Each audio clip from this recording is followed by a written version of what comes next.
dans le Murphy Podcast 2025. On recommence les épisodes. Alors on est peut-être un petit peu rouillé, mais c'est pas grave. Ça fait une longue pause. Longue pause, exactement. Et les vies sont remplies, les vies sont pleines, et tant mieux. Ça sera peut-être en 2 parties d'ailleurs. Ouais, on va voir. Les formats, ils vont peut-être un petit peu changer. Ouais. Mais bref, du coup, aujourd'hui, on va parler des vacances. Parce que je pense qu'il y a... Et la présentation. Ouais, bah oui. Ouais, tu présentes plus bah oui, mon gars Kevin. mon gars Holly, Dave, et ton gars Murphy. Et je l'ai préparé cette vanne en plus. Bon, mon gars... Kevin. Je sais plus comment il s'appelle. Hugo. Ah, non, on sait que ça fait longtemps, mais tu t'appelles toujours Hugo. Non, okay. Changer de prénom. En de route. Mais oui, du coup, on va parler des vacances, parce que je pense qu'il y a déjà pas mal de gens qui ont soit déjà tout booké. C'est En préparation. Normalement, les janvier, psychopathes rigides. Direct. Ceux qui ont déjà tout réservé, ou ceux qui sont... déjà, il y a 2 teams. Ceux qui réservent tout à la dernière, ceux qui réservent bien avant. Donc je pense qu'il y en a déjà qui ont déjà tout réservé, mais on va parler un petit peu déjà de nous, ce qu'on kiffe, de ce qu'on va peut-être faire, et puis un peu des top endroits qu'il y a actuellement en Europe. À faire, ou ce qu'on aimerait faire aussi. Ah ouais, ou les vacances de rêve. Bref, ça va partir un peu dans tous les sens. Le but, c'est vraiment de passer un bon moment, de bien déconner. Mais là, on parle vraiment des vacances d'été. Donc après, il y a plein de façons de faire l'été. Hein. Ça peut être à la plage, à la montagne. En ville, ça dépend de ce que les gens kiffent, de ce qu'on kiffe chacun, parce qu'on kiffe pas forcément toujours la même chose. Mais du coup, on part en premier avec une petite anecdote de ma part. Ok, vas-y. Une petite anecdote, parce que j'ai dû me déplacer au fin fond de l'Italie. Ouais. Tout en bas de l'Italie. Dans le ballon. Dans le ballon. Récemment, en Sicile. Et puis, vous le savez pas du coup, mais bon, la semaine passée, j'ai dû partir. Oui, ça on le sait. Voilà. C'est un courant. Mes parents dans la voiture, ma fiancée, tout va bien. On est dans la voiture. Vous avez oublié quelqu'un. Hein? Vous avez oublié quelqu'un. Non, vraiment. J'ai les tickets imprimés pour mes parents, les tickets sur le téléphone pour moi et ma chérie. Carré de A à Z, la voiture de là quand on arrive. Vraiment, rien n'est au hasard. Tout est bon. Oui. On prend l'autoroute, bouchon. Où ça? Ici, pour aller à Genève. Il nous a mis 2h39. Ah 2h39, mec. J'avais mes parents qui étaient tout heureux, et puis ça fait... 2h39. 2h39 pour aller à Ginevra, mec. Hein? 1 heure de bouchon, alors. Non, plus, parce que généralement on fait 1h10, mec, pour aller à Genève. Du coup, t'as quand même réussi à prendre le vol? Mec... Je t'explique pas la tension, ça accélère, ça freine, ça accélère, ça freine. Et puis on était là, ça mettait moins 1 heure, plus 1 heure, moins 1 heure, plus 1 heure. J'ai perdu 10 ans de vie dans le trajet. Attention que je monte, attention que je te jure.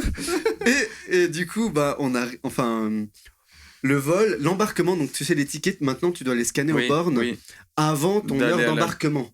L'heure d'embarquement était à 18h17. Ok. On est arrivé à 18h05 dans le parking. Ok. Oh putain. Dans le parking. Donc tu dois aller au contrôle. Oui. Et puis là, moi, avant, je m'étais dit, pour faciliter le truc, je prends les fast pass, tu sais. Donc t'as un truc à côté pour éviter de faire toute la file. Parce qu'après, il y a l'embarquement qui est à cette heure-là quand même. Ouais. Donc il faut quand même courir à la porte. Ouais. Sachant que c'était la dernière des portes. Ouais, logique. Ah putain, mec. La misère que j'ai dû faire à mes parents. Ah, ils ont dû courir. Ah ouais, les pauvres et tout. Bah alors, ça va, ils sont en forme, mais c'est pas le départ rêvé, quoi. Donc du coup, on est arrivé, et puis j'avais réservé le parking aussi, juste en dessous, tu sais. Oui. Donc heureusement, les choses étaient... Ouais, exactement, les choses étaient bien faites. Donc on est arrivé, pris l'ascenseur. Ouais. L'ascenseur, il part en bas à la place de partir en haut. Super. T'es là... On a déjà tellement de marge que autant la bouffer direct. Non, je dis non, mais prends ton temps, vraiment. Tant qu'on est là, fais un tour en bas, on passe de l'autre côté, reviens, et puis il repart. Non, mais vraiment, c'est le genre de moment où t'as envie de taper tous les gens qui sont devant toi. T'es là, laissez-moi passer. Tu sais, c'est les gens que d'habitude tu croises à l'aéroport, tu dis, ah, ces gens qui sont pas prévoyants. Tu sais, tu les juges. Ouais, voilà, c'était moi. Putain, je déteste ces gens. Mec, je t'aurais détesté. Non, mais là, en vrai, ça a arrêté. Il y avait personne. On arrivait, fast pass. T'as eu direct. de la chance. Non. On arrive. Ma chérie, ça passe. Ding. Ok, nickel. Ma mère, ding, ça passe. Mon père et moi, bip, bip, bip, rouge. Bloqué. Mon père, il rescanne. Bip, bip, bip, rouge. Il change de colonne. Bip, bip, bip, rouge. Puis il y a personne. Vraiment, les gens, ils sont dans le truc. La galère. Personne. Puis nous, il faut scanner, tu vois, quand même. Puis là, c'était E12. Tu sais, les minutes, elles passent. Ouais, et là, je fais, respire. Je regarde le truc, je dis, papa, stop. On laisse revenir au truc vert. Je lui scanne d'abord un truc, je lui rescanne l'autre truc, vert. Il passe. Je rescanne rouge. J'ai dit, partez sans moi. Attendez, moi, j'étais Jack sur la planche. Laissez-moi. Puis je leur ai dit, mais non, mais allez, je vais me débrouiller. Mais personne qui est venu. Non, ma mère, elle a demandé au monsieur, mais c'est qu'une personne, tu sais, pour faire passer les gens avec les bacs et tout ça. Oui. Je dis, allez-y. Et puis là, je vois les minutes passer, je respire de nouveau un bon coup, je rechange de borne, je rescanne, vert, ça passe. C'est beau la technologie. Hein. Jusqu'au bout, mon gars. Puis après, arrivé devant la porte d'embarquement à temps ou c'était le gros stress? On est arrivé. Bon, normalement, ils sont tout le temps en retard. On monte les escaliers, on arrive. Les escaliers. Et puis. Hein? Mais il n'y avait pas ta belle famille? Oui, mais eux, ils sont partis un jour avant. Ah, et puis, parce qu'ils aiment pas l'avion, donc ils ont pris le bateau. Oh, donc eux, ils étaient là-bas tranquilles. Mais tu parles d'une organisation. Non, mais c'était carré parce qu'ils aiment pas l'avion. Non, mais ils font toujours comme ça. Ils vont jusqu'à Gênes, ils prennent le bateau à Gênes, puis ils ont la voiture. Comme ça, après ils vont partout. Okay. Comme ils veulent, ils ont pas de voiture à louer, ils sont bien. Du coup, il adore rouler. S'ils veulent aller aux États-Unis, ils font comment? Non, mais tunnel sous la Manche en premier, puis ensuite tunnel sous la deuxième Manche. Mais la plus grande des manches. La plus longue, ouais. Tunnel sous Manche longue. Ouais. Et puis, ouais, c'est Manche courte, Manche longue. Ou bateau paquebot d'une semaine. Tu parles d'une galère organisée. Ok, bref. Non, en vrai, mais ça du va coup, parce que lui, t'as pu embarquer tranquille. On arrive, il a fallu attendre une demi-heure. Ok, ouais, normal. Fin de journée en plus, normal. Finesse. Donc on prend, puis là c'était avec Italia Airways, là, enfin ITA, enfin les avions tout bleus là. Il y avait de la pizza. Il y a des crusty. Et puis voilà. On rentre et tout, sauf qu'il n'y avait pas de vol direct. Attends, parce que dans le truc, il n'y avait pas de vol direct. Ah, t'as dû faire escale. Escale. Mais la dernière fois, on avait fait la Lufthansa, Munich, c'est allemand, vraiment. J'allais dire escale, mais c'est le petit Charlie Chaplin, ça passe, tu vois. Mais en bas, c'est pas tout à fait la même, tu vois. Tu as fait escale où, à Rome? À Rome, escale à Rome. Déjà, mec, l'aile romaine, elle est énormissime, mec. Okay. J'ai jamais vu un aéroport aussi beau. Ok. Vite-moi. Jamais vu un aéroport si beau. On arrive. Moi, je dis, bon, c'est bon, on devrait avoir le temps. Donc, toilette, panini, chauffer, parce que ça, on arrivait à 23h50. Oh, purée. Tu vois. Donc, on n'aurait pas le temps de manger. Donc, c'était à ce moment-là qu'il fallait qu'on mange, tu vois. Ouais. Ils prennent, je vois mon père prendre son panini tout chaud, tu sais, prosciutto, il mortadella. Ma mère toute contente et tout. Et puis je regarde là, je fais, ah, bon, on doit y aller à la porte. Parce qu'en fait, comme on a pris du retard, on arrivait en retard, on avait déjà que 50 minutes d'escale, et le temps qu'on sorte et qu'on re-rentre, bah du coup, on a eu le temps d'aller aux toilettes, de prendre les sandwichs et de devoir descendre à la porte. Ouais. Donc du coup, on a dû les manger, c'était un peu stress, on a dû les manger... sur le pouce dans l'avion, sur le deuxième avion. Et mec, on arrive en Sicile, j'avais prévu la voiture et tout, puis il fallait arriver au guichet avant 23h30, sinon t'as une surtaxe parce qu'après c'est le gars de nuit. Ouais. Ok, on est arrivé avant, nickel, on prend la voiture, aucun problème.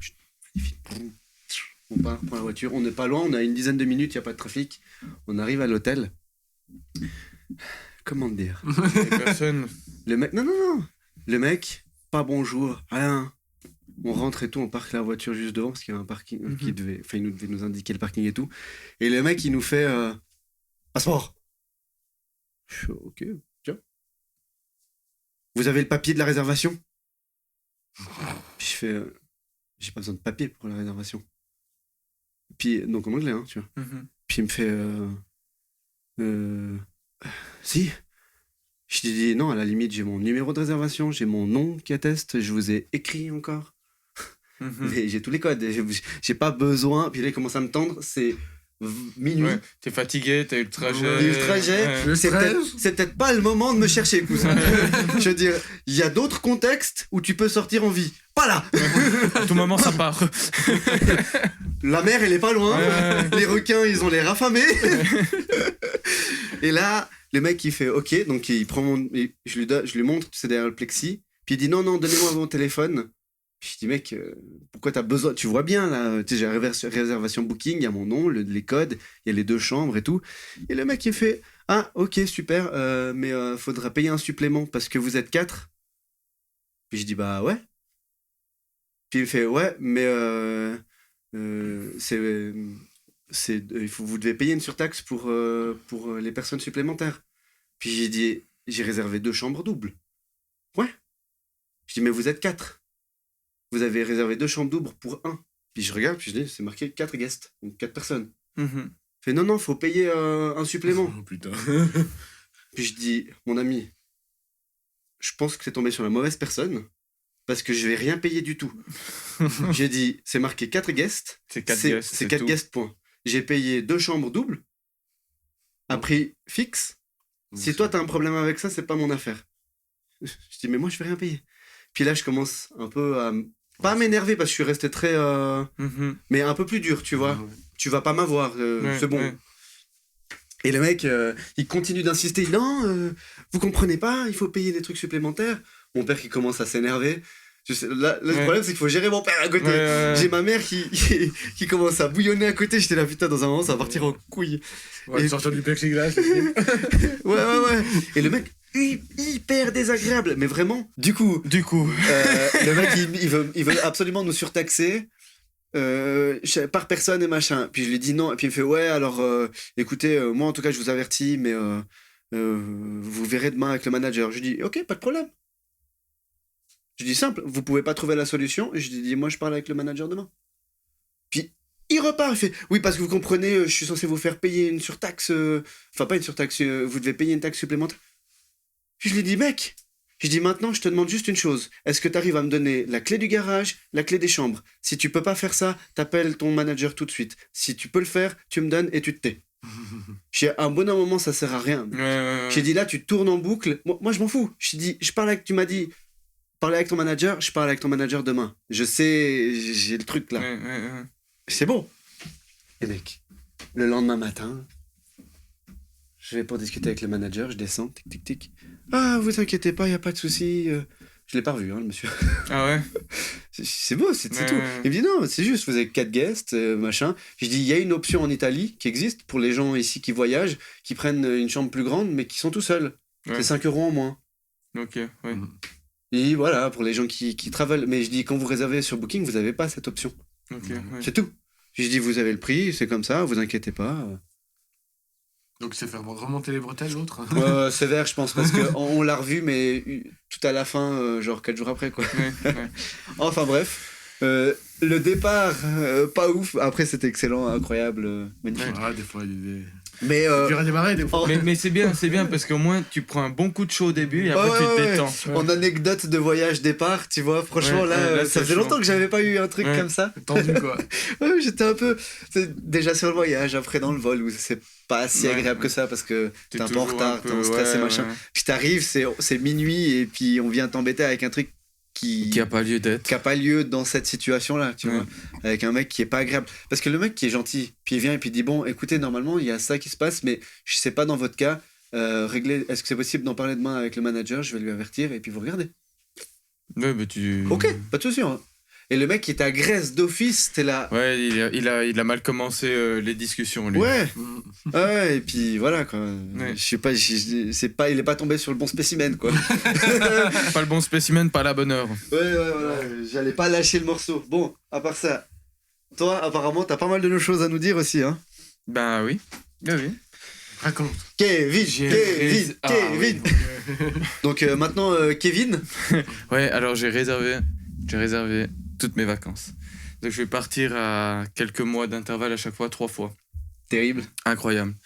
Premier départ, première vacances, ce sera pour les 30 ans de ma femme. Donc je cherchais une idée. Petit challenge. Voilà. Je cherchais une idée, elle, pour mes 30 ans, elle m'avait gâté.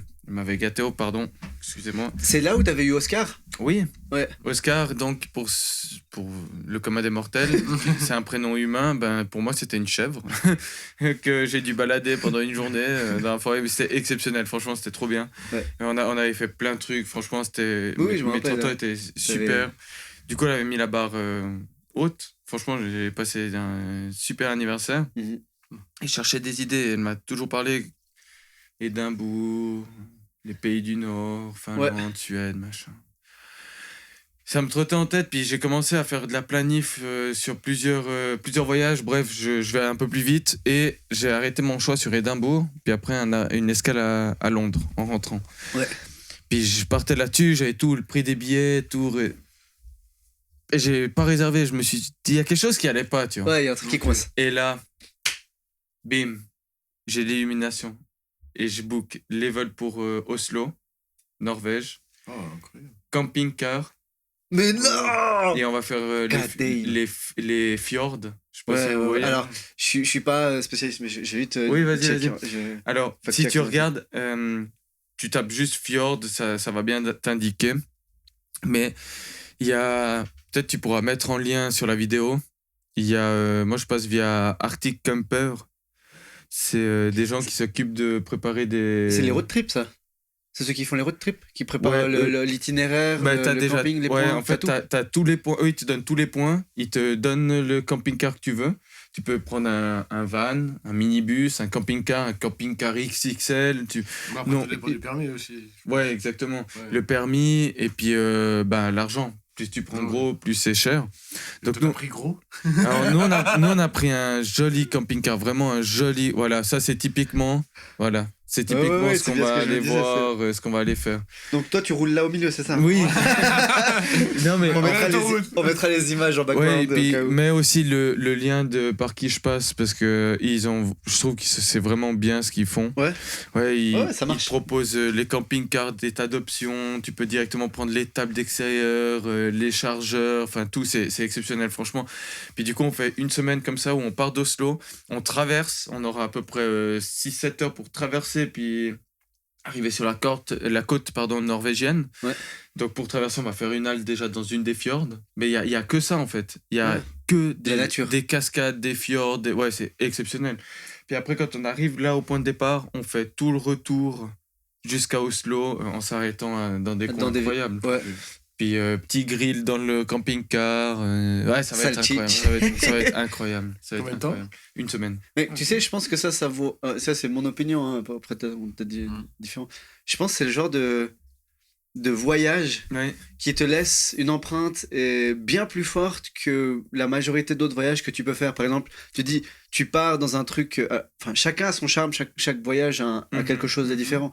Mais quand tu te dis tu fais quelques jours en ville dans un truc incroyable, dans une ville de folie, je pense que ça te laisse moins d'impact que ce genre de truc, parce que tu sais que tu vas être confronté à des situations que tu n'as pas l'habitude, tu vas voir des choses forcément exceptionnelles et qui sont vraiment hors du commun. Tu vas sûrement faire des rencontres, parce que c'est quelque chose qui te met tellement hors de quelque chose de simple, pas simple, mais tu sais, de quelque chose que tu fais pas. C'est vraiment extraordinaire comme truc, et du coup ça porte vraiment son sens. Et je pense qu'en termes de plaisir et de souvenirs qui te restent là, c'est vraiment le genre de truc qui doit être fou. Ah ouais. Bah ouais, c'est vraiment et autant ni elle ni moi on n'a jamais eu l'occasion de faire ça. Mec, road trip, c'est incroyable. Et on en avait parlé parce que c'est un collègue de travail qui m'a montré le site. D'ailleurs, je le remercie. Merci Christophe. Il m'a montré le site et lui, il rêvait de faire ça avec sa femme aussi. Et il m'a montré ça, mais il y a 1 année et demie en arrière. Et c'est le tout premier message WhatsApp qu'il m'a envoyé mon collègue quand j'ai commencé là-bas. C'est le tout premier. J'ai eu ce truc qui m'est venu, j'ai remonté. Et après, quand j'ai vu, je suis allé regarder les fjords qu'ils proposent sur les trajets. J'ai tapé le premier, je dis wow, le deuxième, ouais, c'est bon, c'est réglé. Il y a la clim dans ton truc? Non, mais il y a absolument tout. Il y a tout. Non, mais t'es pas prêt. Non, mais c'est exceptionnel. Il y a le chauffage d'appoint, il y a tout. Et je vous montrerai après le camping-car qu'on a choisi. Ouais. Incroyable. Terrible. Alors ça va saliver, c'est incroyable. Ouais. Je vous bombarderai de photos, ça va être trop bien. Génial. 1 mois plus tard. D'accord. 1 mois plus tard, je vais aller au bout. Hein. Vas-y, fonce. 1 mois plus tard, je prends Fabio sous le coude, mon père sous le coude. On va à Genève, on prend l'avion, on va faire du catamaran en Grèce avec les copains. Ouais, ça, c'est le traditionnel. Ouais, t'as catamaran, Nisyros, Tylos, enfin toutes ces îles. Îles volcaniques, magnifiques, super bateau. C'est deux trips, sea trip, je sais pas comment on dit, mais puis l'autre road trip, tu vois. Ouais. C'est incroyable ça. Et puis 1 mois plus tard, peu près. Je reprends ma femme. Ouais. Et on fait notre voyage de... ça, c'est le voyage de le miel. Ouais. De honeymoon. Ouais. Une année pile après le mariage. On part à Bali 2 semaines. Et puis, de nouveau, trip autour de Bali. Ouais. On a énormément hésité sur plein de destinations. Puis finalement, Bali, c'est ce qui regroupait vraiment ce qu'on voulait les deux. C'est un dépaysement total cette année. Hein. Ouais. C'est vraiment un gros budget vacances. C'est 3 choses complètement différentes. Franchement, je suis trop content. Je suis trop content. Terrible. Très très content pour vous. Merci. Ils étaient plein les yeux pendant ces vacances. Ouais. Là, cette année, ça met la barre. Et la vie va être fade après. Ça va être dur d'en prendre le boulot. Mais quand il va falloir retravailler. Sans vacances.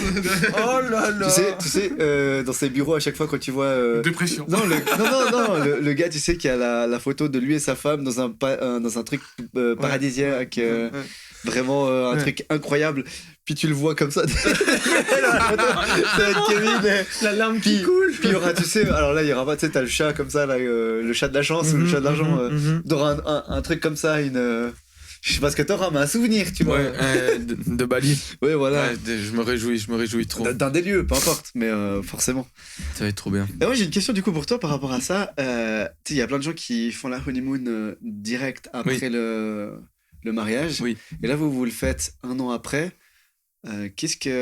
Pourquoi? Et puis, est-ce que tu penses que c'est mieux? Ok.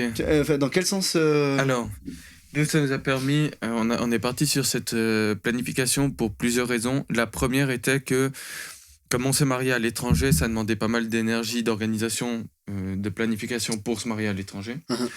Du coup, on s'est dit, écoute, on a assez de choses à faire pour le mariage. Viens, on regarde après la lune de miel. On se marie. Après le mariage, on était sur place 1 semaine avant. Et après le mariage, on avait 1 semaine de vacances. Et on s'est dit, cette semaine de vacances, viens, on kiffe, on reste les deux, on déconnecte, on va ailleurs. Mais ce sera pas vraiment... Voilà. On fait nos vacances, mais tranquille. Et on regarde après ce qu'on veut faire. Ouais, là, en gros, c'était le sas de décompression après... Après toutes ces émotions. Ça, c'était la première raison. La deuxième raison, c'était organisationnel. Comme on prenait dans la même année des vacances avant pour aller organiser, et 2 semaines pour le mariage, en fait, on se retrouvait 1 semaine avant, on était obligé d'y être, quasiment 10 jours avant pour organiser. Et puis après, derrière, on avait 1 semaine. Mais on pouvait pas... Ça aurait été très, très, très compliqué, voire impossible de prendre 2 semaines après le mariage. Et faire une lune de miel sur 1 semaine, ça nous embêtait un peu, donc on voulait plus de temps. Donc on s'est dit, viens, ça nous permettra de faire plus long plus tard. 3e raison, budget. Tu te maries, gros budget, tu sais pas comment tu t'en sors après le mariage. Viens, on regarde, on analyse combien on a. Si on s'en sort, gros truc. Si on voit que c'est compliqué, plus petit. Adapte. Où on a le temps d'économiser, on a le temps de retomber sur nos pattes, on regarde. Et puis finalement, c'est... Je pense finalement, honnêtement, c'est peut-être le meilleur choix qu'on aurait pu... Je pense que c'est le meilleur choix qu'on aurait pu faire. Ça nous a laissé le temps d'organiser sans stress. Tout le stress du mariage est retombé. Puis on va fêter finalement nos 1 année pendant ce merveilleux voyage qui est exceptionnel aussi. Qui est d'office, vous auriez voulu faire quelque chose. Oui. Donc en soi, de faire les choses un peu plus par étapes, c'est génial. Ça, en tout cas, c'est que des avantages. Je te sens plus... je trouve que ça a l'air plus serein, plus simple. Ouais, mais t'imagines, t'organises ton mariage. C'était déjà un stress. Voilà. Et en plus, tu rajoutes ça droit derrière. Soit tu délègues tout, soit tu perds un peu... Ouais, là on a pu vraiment on est allé dans une agence de voyage, on a discuté, ils nous ont donné un premier retour, un premier devis, plusieurs premiers devis, on a regardé, on a peaufiné, on a ajusté. On s'est demandé, c'est vraiment la destination qu'on veut? On a pris des devis ailleurs, on a regardé, machin. Ça a pris quand même 2 mois de comparaison. Oui. Et... Moi, je serais assez pour prendre le temps pour... alors d'avoir justement ce sas de décompression après, et puis d'avoir pour les 1 an qui peut faire office de honeymoon plus, entre guillemets, quelque chose d'un peu plus... pas travaillé, mais que tu prends vraiment... en considération qu'est-ce que tu aurais rêvé de faire, et puis le budget, qu'est-ce que tu peux te permettre. Il y a encore une autre chose, de manière... de l'aspect organisationnel, c'est plus facile à planifier parce que tu es chez toi quand tu vas partir en lune de miel. Ouais. Là, on aurait été à l'étranger, donc on aurait dû prendre des tonnes et des tonnes de valises pour après partir. Mais après, on était à l'étranger. Tu dois vraiment penser à tout. Avec une voiture, forcément qu'on avait pris d'ici. Tu fais quoi avec la voiture? Après, tu reviens, tu ratterris là-bas. C'est vraiment compliqué là. C'était vraiment tout franchement, à refaire. Je suis hyper content de notre choix. Très terrible. C'est cool. Mais c'est cool d'avoir ton avis là-dessus et puis de ton expérience parce que je sais qu'à chaque fois il y a un peu cette école où c'est juste après. Mais étant donné que là que j'ai vu pas mal de gens qui font aussi différemment après, et je trouve ça cool moi. Moi je suis très content et je recommande. Toi Hugo, t'en penses quoi? Moi aussi, je suis plus pour comme il a fait, comme ça t'es pas stressé. T'as pas le stress parce que après si tu finis le mariage, t'es encore stressé parce que tu dois encore partir. Non, c'est vrai que c'est un peu galère. Après peut-être tu vis les émotions différemment. Après il y en a qui font aussi, ils font la lune de miel au même endroit où ils ont fait le mariage, mais bon, est-ce que ça serait bien? Ça dépend d'où tu le fais, ce que tu aimes. Je pense que vraiment ça dépend. Mais nous on voulait vraiment un truc hors du commun, exceptionnel. Vraiment le premier joli voyage vraiment loin à deux machin, ça va être celui-là parce que jusqu'ici on a fait pas mal de vacances mais on a tout le temps resté un peu dans les environs, du moins en Europe, et là du coup on va vraiment pouvoir aller plus loin et puis après on fera d'autres endroits. Et toi le H, qu'est-ce que est-ce que tu as des vacances de rêve que tu kifferais faire un truc j'ai prévu des vacances, mais ça, je peux pas vous dire. Voilà. ça c'est off. Mais bon, après, il y a le traditionnel été, enfin, pas été, mais traditionnel. Vacances d'été. Vacances d'été, bon, après. Bon... Excuse-moi, en fait, il faut juste que je contrôle quand même. Ça s'est éteint.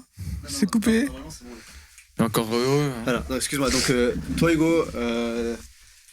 Alors, est-ce que tu as prévu déjà des trucs? Alors, il y a un truc que tu as prévu, on n'en parle pas, sujet clos. Il y a les vacances traditionnelles, entre guillemets. Tu peux nous en parler si tu veux, parce que je sais pas ce que tu as pensé prévu. Et puis, qu'est-ce qui te ferait en voyage de rêve? Bah là, tu vois, Kevin, il vient clairement nous décrire des voyages de malade mental. Incroyable. Ouais, incroyable. Oui. Le camping-car et le catamaran, je pense que c'est vraiment dans mes trucs que je... T'aimerais faire comme ouais. Et puis ma chérie, elle adore tellement le bateau que si le plus rapidement possible il y avait la possibilité de faire une croisière. Non, pas croisière. Ça c'est trop. Ça c'est pas forcément mon truc. Mais c'est plus petit bateau, voilier, catamaran. Ouais, voilà, d'avoir quelques jours en bateau. Et te poser dans plusieurs endroits. Et puis, voilà, exactement. Je sais pas comment, mais un truc dans ce style, ça doit être une folie furieuse. Après, vous avez le chauffeur, mais... Alors, on peut en discuter en off après. Ouais. Mais ça, je sais que ce serait son truc kiff de fou. Et puis moi, franchement, je trouverais ça une expérience hors du commun. Mais bref, je m'étale. Hugo. Tu t'étales. Je m'étale quand le minute est là. Bon, alors... Non, comme vacances de rêve, franchement, que j'aimerais faire. Bon, ça serait pas la période, vu ce qui s'est passé. Décris. Ça serait pas la côte de Los Angeles avec San Diego, San Francisco, toute la côte. Mais bon, vu qu'il y a des gros incendies, je crois que c'est pas tellement la période. Juste, voiture, camping-car. Là-bas, les routes sont faites pour. Donc... Non, en plus, ce serait plutôt voiture, je pense. Ouais, bon. S'arrêter dans les villes, puis rester quelques jours. Une ancienne Mustang. Voilà, un gros V8. Ah ouais, voilà. Qui consomme peu. Hein. Oui, il s'en fout. Et qui fait pas de bruit. Il consomme de l'herbe. Ça marche. Ok, gros bolide. Voilà. Et la côte. La côte, américaine. Enfin, laquelle t'as dit? Côte est, côte ouest. Je sais plus laquelle c'est. Bah, ça fait ouest. Ouest, ok. Ouais. West, West Coast. J'aurais pensé que t'aurais voulu arriver à New York et puis traverser le 66 puis ensuite descendre. Ça serait cool peut-être faire un boom, faire toute la route. Non, c'est long. C'est énorme. Je sais pas. Oui, c'est grand les États-Unis, donc forcément c'est énorme. C'est 6000 km, je crois. Ouais, ça fait beaucoup dans une c'est long. C'est long. Ouais, faire un bout de la route, ouais. C'est long. Ouais, toute la route, non, c'est trop long. On se fait vieux, c'est ça? Non, mais c'est que là, ce serait mais un mois. Tu fous en l'air tes vacances. Je sais pas ce qu'il y a à faire dans cette route, à part juste la route. Oui, il y a plusieurs trucs à visiter. Je sais pas, hein, s'il y a des canyons, des trucs spécifiques qui doivent être fous à voir. Des parcs. C'est que si tu prends le temps, faire 5000 kills, tu prends en moyenne de 100 ou 200 kills par jour. Oui, tu vas pour un mois. 2 heures de route, ouais. Ouais, tu fais 2 heures de route par jour. 3 ouais, mais admettons, t'as un mois libre. Un mois, tu perds rien, tu fais ce que tu veux. Qu'est-ce que tu choisis? Je pense qu'il va pas rouler. Non, mais tu choisis autre chose, Hugo, rassure-moi. Hey, yeah.